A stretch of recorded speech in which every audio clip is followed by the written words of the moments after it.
Unhooking a crate and barrel sectional can be straightforward if you follow these steps. First is to locate the connectors. Find the connectors that hold the sectional pieces together. These are usually located underneath the sectional or between the pieces.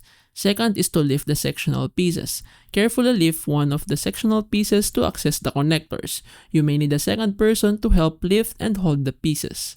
Third, disconnect the connectors. Depending on the type of connectors, you may need to squeeze the clips to release them for alligator clips. Slide the pieces apart to disengage the brackets for interlocking brackets. Use a wrench to unscrew the bolts for bolts. Number 4 is to separate the pieces. Once the connector are disengaged, gently pull the sectional pieces apart. Fifth and the last step is to repeat for all sections.